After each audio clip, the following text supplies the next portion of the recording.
Hey everyone! Have you ever thought about starting a YouTube channel but felt overwhelmed by monetization rules?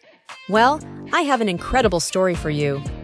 In just 3 weeks, I managed to grow a newbie channel to 3,000 subscribers. And guess what? I spent only $5. How did I do it? Let me break it down.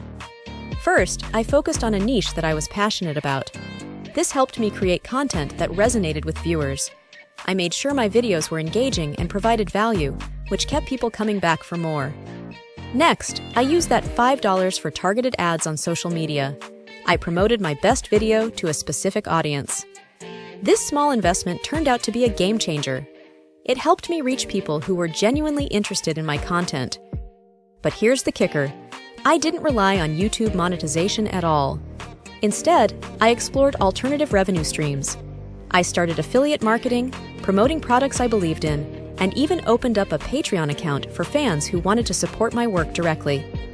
So, if you're thinking about starting your own channel, remember, you don't need to wait for YouTube's monetization to start earning. With creativity and a little investment, you can carve out your own path to success. Thanks for watching. If you found this helpful, don't forget to subscribe for more tips on growing your channel.